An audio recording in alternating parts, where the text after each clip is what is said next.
예, 국민의힘 박준태 의원입니다. 특검법 관련 의견입니다. 오늘 상정된 모든 안건에 대해서 다 반대합니다. 정쟁적 특검 법안이 끝없이 올라오고 있는데 횟수를 거듭할수록 더욱더 위헌적, 위법적인 내용들이 추가되고 있습니다. 진실을 찾겠다, 이런 진지한 고민은 없고 정권을 향한 복수심, 이런 것들이 느껴지고 조문마다 보복하겠다는 그런 칼날을 심어둔 느낌입니다. 특검제도의 본 취지가 뭡니까? 권력을 가진 대상자들에 대해서 독립적인 수사가 가능하도록 보장하기 위한 제도입니다. 그런데 정치적인 영향력을 배제하기 위한 목적으로 특검을 출범시키는데 그때마다 반대로 상대 정당의 정치적 의도가 담기는 그런 부작용을 겪어왔습니다. 그래서 10년 전에 도입한 것이 바로 상설특검법이죠. 특검법안을 검토할 때는 그때마다 새로운 법 만들지 말고 이 상설특검법의 틀 안에서 특별검사를 임명하자, 이런 것입니다.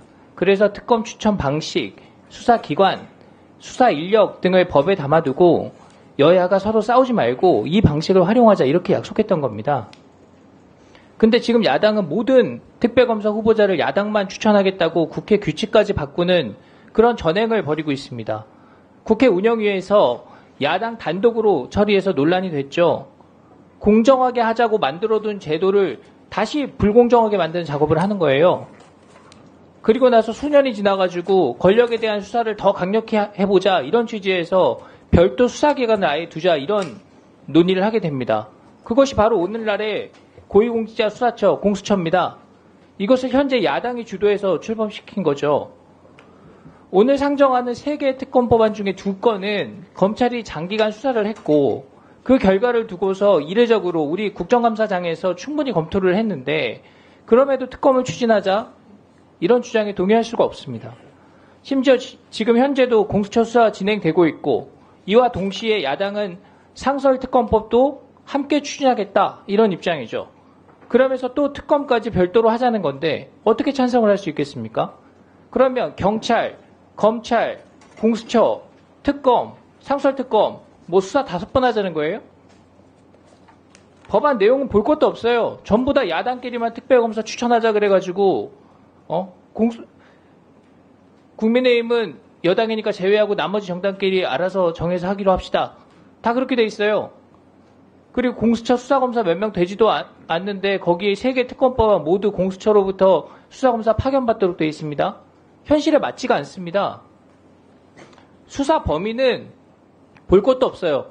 야당이 말하는 거, 우리가 주장했던 거, 그거 전부 다 할 수 있게 그렇게 하기로 해. 사실상 이런 의미로 풀이가 됩니다. 여기에다가 검사 탄핵하자 그러죠. 서울중앙지검장 탄핵, 이거 덤으로 하자는 겁니까? 그리고 한동훈 대표는 무슨 의혹이랄 게 있어가지고 특검법안까지 낸 겁니까? 여당 대표 흠집 내고 싶은 마음으로 그렇게 하는 건 제가 알겠는데 그런 건 정치적인 주장으로 해도 충분하지 않습니까? 그걸 법으로까지 만들어가지고 국회 입법이라는 그런 엄중한 제도를 활용해서 정치적인 도구로 활용한다. 맞지 않는 겁니다. 그래서 죄송한 말씀이지만 야당 대표들이 다 범죄 혐의로 수사받고 있으니까 그럼 여당 대표도 하나 좀 범죄 혐의 있는 것처럼 그렇게 균형을 맞추자는 거예요? 말이 안 되잖아요, 이게. 3건의 특검법안에 대해서 단호하게 반대합니다. 예산안 의견 제시하겠습니다. 마약류 압수 4년 동안 2.8배, 마약 사범 동기간에 2.7배 증가했습니다. 반면에 마약류 인지수사 건수는 급감했고 검찰이 다시 마약 수사한 이후에 다시 증가했습니다. UN 마약범죄사무소에 범죄 암수율 계산법이 있습니다. 여기에 따르면 마약 같은 경우에는 검거된 인원의 20배 곱해야 된다 그래요. 그럼 우리나라의 마약 사범 20만 명이라는 계산이 나옵니다. 이런 심각성 때문에 위장수사, 잠입수사 가능하게 하는 법 개정안 제가 제안을 했고 법무부에서 또 대검에서 동의하신다는 취지로 말씀 주셨습니다. 특활비 이런 데 써야 됩니다. 오늘 특활비에 대한 비판적인 지적들이 있었고 지금까지 여러 문제점들 드러난 것들도 있습니다. 개선되고 있는 과정으로 이해하고 있습니다. 필요한 만큼 증액해서 특히 마약 범죄에 확실하게 척결해 주십시오. 그리고 검찰 특활비가 한 170억 정도 됐는데 몇 년 사이에 지금 다 감액되고 70억 정도 남았습니다. 1분만 더 주시면 마무리하겠습니다.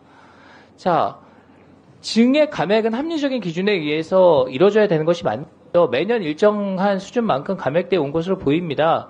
그런데 입증 못하면은 전액 다 삭감, 이런 거는 오히려 반대로 불합리해 보인다는 거예요. 100% 입증할 수 있으면 그게 특활비입니까?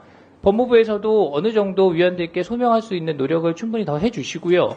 이거를 그렇다고 입증 못하면 다 삭감한다, 이런 것은 맞지 않다는 말씀 드립니다.